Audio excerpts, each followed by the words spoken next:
Bienvenue à tous. Welcome to Reporters here on France 24. I'm Mark Owen. In this edition, we zoom in on an asylum crisis in Belgium. The system's a breaking point. There's a lack of places to welcome asylum seekers. The network is overloaded. There are plans to increase means and measures to cope with unaccompanied minors. Some come from countries in the Middle East and North Africa, but there's a majority coming from Afghanistan. Alix Le Bourdon is our reporter. Alex, you followed some of these youngsters for this week's programme. Why do they see Belgium as the solution? Well, that's simply because up until recently, Belgium had a favourable policy towards unaccompanied minors who arrived from Afghanistan. But as we'll see in this report, it's becoming increasingly difficult for those underage Afghans to get their papers in Belgium. That's what their legal guardians are saying. Those guardians or sponsors are people who are trained to help unaccompanied foreign minors, known by the MENA acronym. They're helping with the bureaucratic side of things. And it may seem like something of a paradox, but that process has become even more difficult for these young people since the Taliban seized power in the summer of 2021. In fact, since the departure of the US and other foreign troops from Afghanistan, Belgian authorities are operating on the principle that the war there is technically over, and as a result, they've made restrictions much tighter. Alex, do stay with us. Thank you very much indeed. Let's take a look then at the report by Alix Le Bourdon and Clément Dalmar.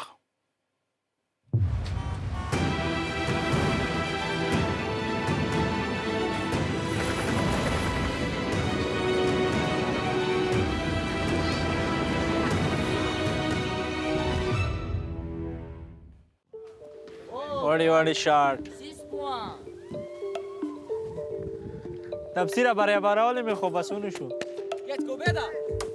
A new sport in this corner of Belgium, where football used to be the main game in town.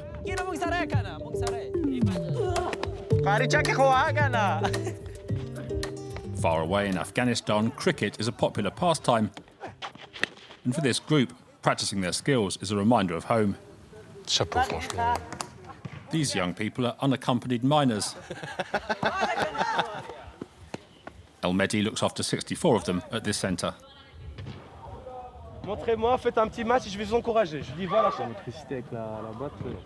There's been a big influx of asylum seekers over the past 2 years. The proportion of unaccompanied minors is huge. We've never seen this before. This is much worse than 2015. The authorities and asylum centres weren't ready for it. As a result, some unaccompanied minors have not yet been assigned the legal guardian that Belgium requires for all administrative procedures. This 16-year-old Afghan arrived a month ago and is still waiting. I need someone to help fill out my application for international protection, but I also need someone to talk to about the problems of daily life for someone my age. Gul has been waiting for months. A friend from the centre helps with translation. Today I'm coming to see you because I'm your saparas, your guardian. I'm not here to replace your parents in your heart, but as they're not around for all the administrative papers, I'll do that work for them. At this first meeting, Didier looks to offer reassurance over the asylum process, but he knows that obtaining papers is becoming increasingly difficult for the many young Afghans who've chosen Belgium. Many Afghans make the unconscious assumption that they'll be well received in Belgium, and they continue to come here. But over the past few months, word has started getting around that they need to be careful, that there are negatives here. With the asylum process becoming more complicated, Didier is looking to ensure these young people are as well prepared as possible. If it all goes well, it'll be your turn soon. If it all goes well. Of the 50 unaccompanied minors Didier looks after, 3/4 are Afghans. Noor, you haven't been here long, but it's okay. You understand everything I say, right? Do you understand what I'm telling you? Before, when we were looking after young Afghans, we said, great, because many of them were granted protection. But paradoxically, since the Taliban returned to power and the country became even more unstable, Belgium now seems to be saying there's a new regime in place that brings a kind of stability. I don't know what kind, that it means these young people are in less danger. Amir Khan and Esmatullah have only been learning French for a few months.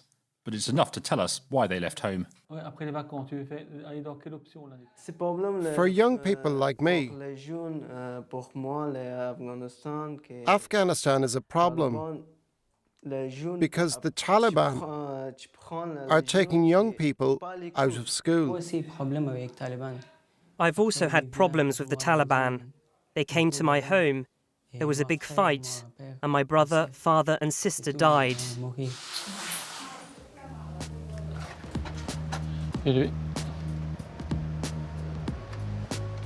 For unaccompanied minors, recounting their stories to the authorities is key to obtaining their papers.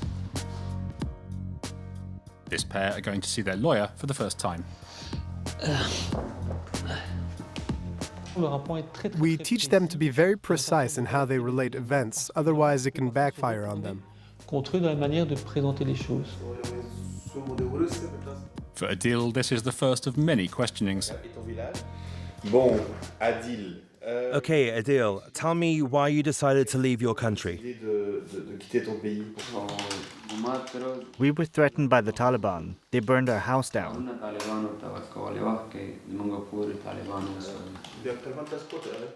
The lawyer needs all the details he can get, but Adil struggles to cope with his persistence. And who were you living with there? You have no problems here in Belgium, so no reason to leave your country. But I do have problems, and that's why I'm here today. And please don't get angry. The questions that I'm asking you are ones you'll need to answer in your hearings with the Belgian authorities.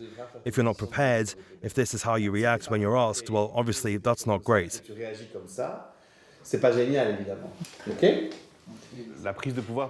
Since the Taliban took over, the Belgian authorities have been treating asylum applications very differently.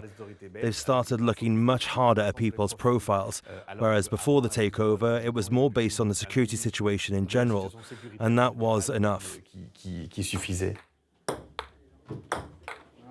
It's a situation which has left many unaccompanied minors in limbo, and the waiting period doesn't always go well.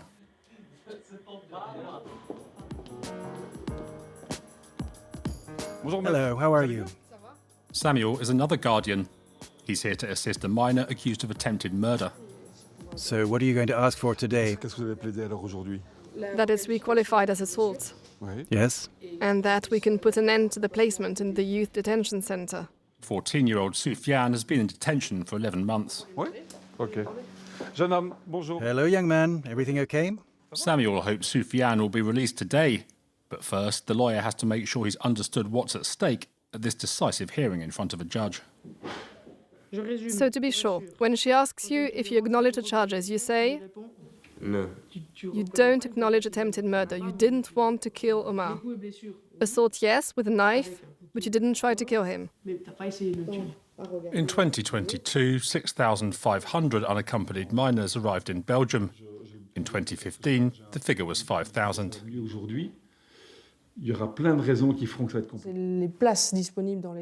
There are very few places in asylum facilities, and the wait is often long.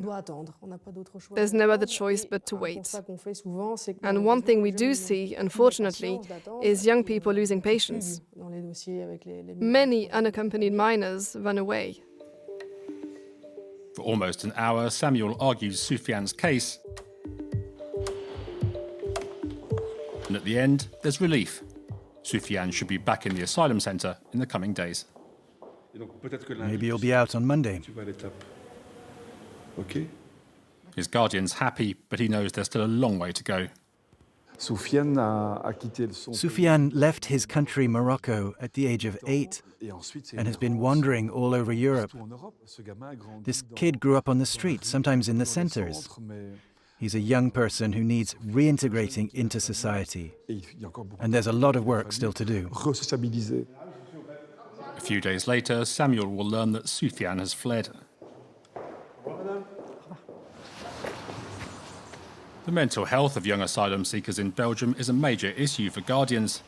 Today, Didier is going to visit a young man who had to be temporarily removed from a centre after becoming violent.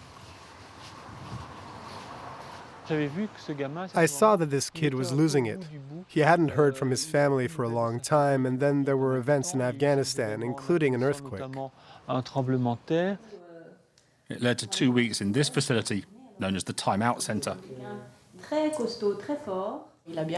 He's well aware of the two incidents that happened back to back, the two fights. Not yet 15, Zohaib is showing signs of severe mental stress. The supervisor assesses whether he should be allowed to leave. It's not a problem with the others or with the centre. These are personal issues. That's why I stay in my room. I haven't heard from my family. I've been afraid for them since the earthquake.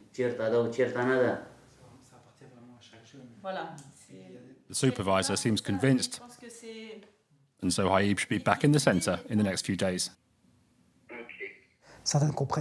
Some of them don't understand that fighting solves nothing. But in some cases, it's how they're used to settling conflicts. The challenge is teaching them how to favour dialogue.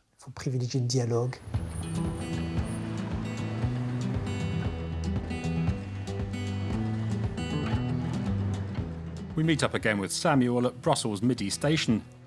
He's just learnt that Soufiane has run away. He's disappointed, but he's not giving up. Have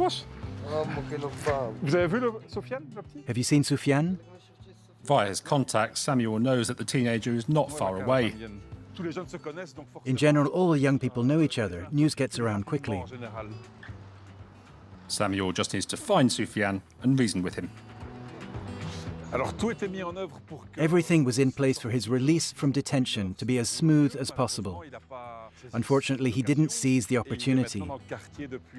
He's been in the neighborhood for a fortnight and has been arrested twice. It's a disaster. There he is.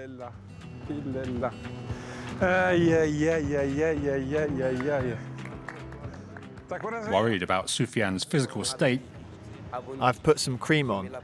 Samuel tries to re-establish a bond with him. I'm going to Italy tomorrow. Italy? What are you going to do in Italy? Is prison better in Italy? Samuel hands over his phone number and makes Soufiane promise to call him. But Soufiane doesn't want to go back to the centre. I'm gone. I'm free now. Didn't you want to stay in the centre? No. Why? I don't like it. Months of work for Samuel appear to be going up in smoke. The case of this young man who's back on the street after 11 months detention, it's a real disappointment. Because we all believed, the youth judge, the social services, and above all me, I thought the penny had dropped. But no, he is clearly going to relapse. For now, Samuel will return to the other minors in his care. There are 53 of them, the most he's had in his 20-year career. It's a similar story for Didier, who we meet out on the road where his car serves as an office. Following an administrative error, one of his minors hasn't paid their rent on time, and the landlord wants to know why. You've put him on notice. What can he do about it? He doesn't know how to do much. I'll ask his boss again to see if his payslips have been issued. Have a good day, sir. You too. So here we have this distressed property owner who has maybe 20 studios that he lets out at an exorbitant price, sometimes in terrible condition. He's claiming he's going hungry because he hasn't collected the rent, and I have to go down on all fours and tell him it will arrive and that there's no need to panic.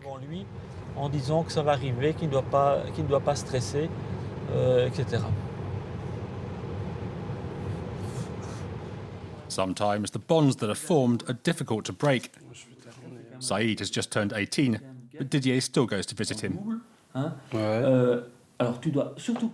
You shouldn't be afraid to say to your geography teacher, I don't understand what you mean. Is this what you're asking for? Today in his classes in French, he's doing better than some of the Belgians. From a legal point of view, my work is done when the minor reaches 18. But as guardians, we're working with humans. Suddenly, leaving someone who's just turned 18, we rarely do that.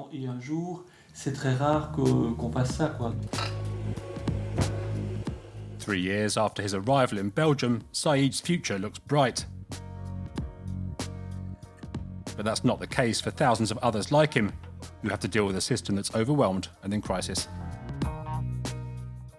And our reporter Alix Le Bourdon is still with us. Alix, thank you so much for that insight. A great piece. I'm wondering, the youngsters that you met, do you have any news about them? I filmed this report a few months ago, and the most recent news I've had from those young Afghans is not that good. All of those 5 young people received a negative response to their asylum requests from the Belgian authorities, except for one of them who's still waiting for a reply. And then there's the case of Amer Khan and Ismatullah, who are now 18 and thus legal adults. They've made an appeal and should have a response in the next few weeks. But if that appeal's rejected, they will have to leave the asylum centre where they've been living for the last few months.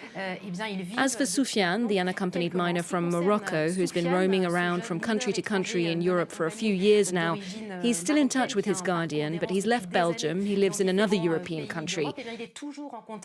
His guardian, Samuel, tells me that he's doing better. In fact, he's doing quite well.